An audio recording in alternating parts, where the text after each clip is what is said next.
Hey everyone, Noble Artist here. Today in this video I'm going to be showing you my long-awaited, well, I've been long awaiting to finish this figure, but this is going to be the Flamethrower Trooper for the Fire Squad, and I finally finished it. Also, I do want to apologize for the lighting in here is terrible, so I'm going to do my best to show you everything, and I am filming this on my phone. I did find my camera, but unfortunately the battery died, so until I can get that charged, I am doing it on my phone, but I'm going to do it in portrait mode, or not portrait, landscape, so hopefully it's not all squished and hard to see. And I have one source of light like above me and then this other light to the side, so hopefully that can do it some justice, but if not, eventually I will probably redo a lot of these videos where you can see them. But anywho, moving on, if you've seen the other figures, a lot of this is kind of the same technique. So the chest plate is going to be sculpted out of clay. I need to get more of the air dry clay. I got mine at Walmart. I'm pretty sure it just says air dry or air clay. I'm not 100% sure on the name. It's really simple. It's in the arts and crafts section and you can get it anywhere, and pretty much you mold it and it hardens. Eventually I would like to get into some of the more permanent or actual modeling type of clay stuff. So, but yeah, this stuff worked pretty good. So I had that for the chest, and then we have one other thing that was different is my gold. So Testors, it went out of business, and Testors gold no longer exists, and that's the gold I used from other figures. So I had to use this stuff. I need to figure out a different way to shake it or to mix it up, because it kind of comes out this really dark rustic. I mean, you can tell that it's gold. I have a few accents here on the arms, and then of course this was kind of like that thing, the theme I have for all the figures.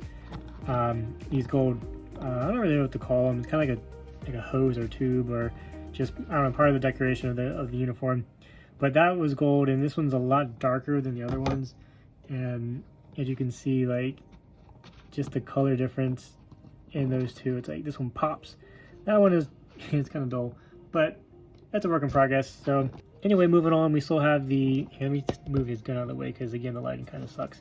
So we have the ammo belt right here, supply belt right here, and then this little part of the comma, this more decorative piece, I guess, because I kind of have a storyline for these figures, but I'll get to that when I finish the fourth one. And then the Jedi, I'll probably just make one more, and then the Jedi, and then the group will be complete. So let me try to take him off here so you can see. Now the feet, that's all sculpted out of metal right there. So that's like 1, 2, 3, there's like 5 pieces on each foot.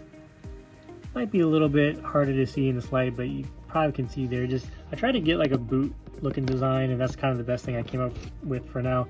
But I can tell right now that that's really dark and hard to see, but trust me, it's there. And I'll take some pictures and try to put them in the end of this video, or just kind of put them throughout so you can hopefully get a better like feel for the figure. And then of course the arms, we have the traditional armor that I have with the 1, 2, 3, 4, 5 pieces of metal, and the same thing for the other side. We do have a little piece of metal right here. Now this is not a new technique, but it's black and silver, and the way I apply it, it kind of gives it this rustic metal look, because him being a flamethrower dude, a lot of his stuff's going to get like soot and just a lot of the I guess the ash from being close to the flames and all that kind of stuff. So I have that here on the front part of his helmet. He does have the slit right there in his visor. Now the one difference also in this figure is that I used one of the first order troopers to get this part of here. I wanted like that regulator sort of look on this guy, and to do that I used the first order trooper. But because I didn't use one of these guys, you can see how this helmet still has that glossy shine to it, because this one was naturally red. This one was white, so I had to paint the whole thing. So it is a little bit different. That's one thing I'm not sure if I want to actually, I'm not going to go through, because I'd have to repaint this whole helmet, and I like it the way it is. But yeah, there's just a few subtle differences between the two different figures, because one of them was on the actual like red clone trooper helmet and all that kind of stuff, and this one I had to paint the whole thing. So anyway, moving on to the top, we still have the same piece here. I don't know what you'd call it. I've seen it on a few figures. I don't know if this decorative piece has a name, but I thought it was cool, so they all have that. And then Of course, we have the accents with the black and then the gray, and then moving over here, kind of the same thing. So it kind of had this nice accent of all three of those colors throughout the figure. So here on the back, you can see the actual flamethrower itself. We have these two. This is actually two fuses from like Christmas lights. I think I did a video on those before, but they make these really perfect like backpack parts. You can use a Sharpie is what I use to kind of give this glass, this translucent look, as almost as if we have the red and the yellow. It's like two different chemicals will fuse together and come through both of these lines, feeding into the flamethrower. So this is kind of his ammo, if you want to call it. So we have both of these coming in here, and then here we have the thermal detonator back here. That's what I call it. I've seen a lot of different variants. I know, I'm pretty sure that's what it is in the Clone Wars. I haven't seen it in a long time, but I'm pretty sure I've seen that part on the back being grabbed and thrown. So anyway, all my figures have those because that's what the clones do. And then we have the two hoses. This is connected to the backpack coming to the gun.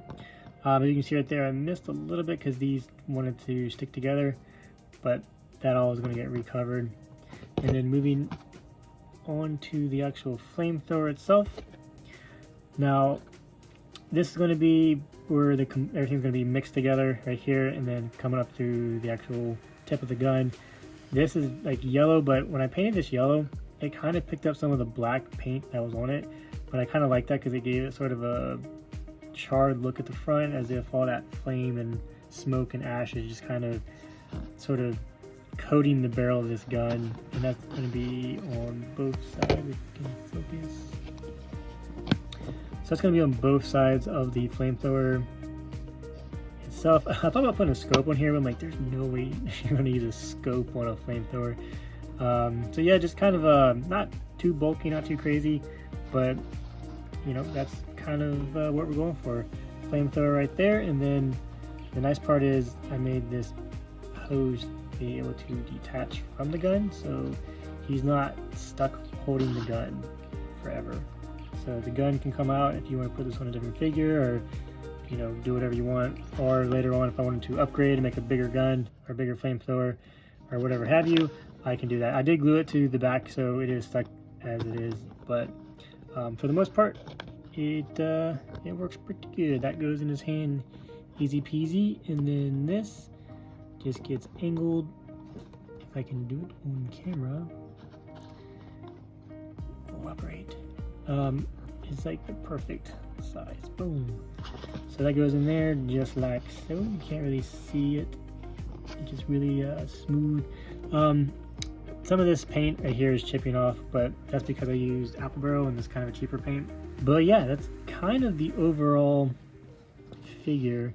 One of the things that I mentioned before is some stuff might look a little sloppy.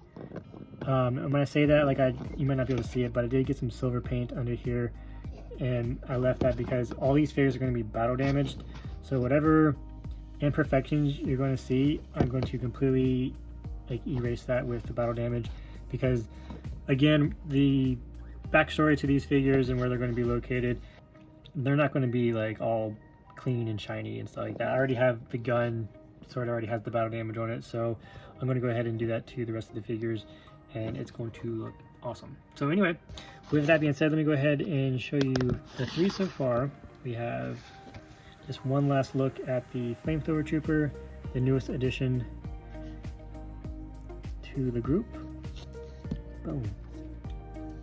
And the last one that I just made was the Heavy Gunner.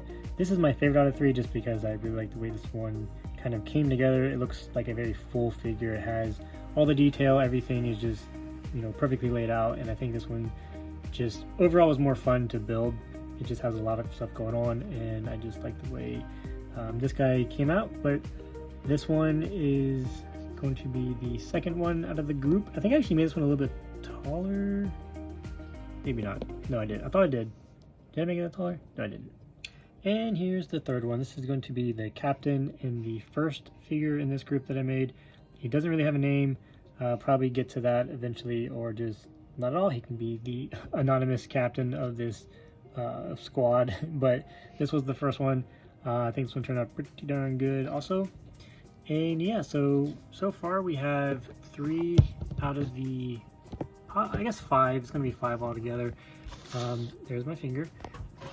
I found this really cool display case that I forgot that I had.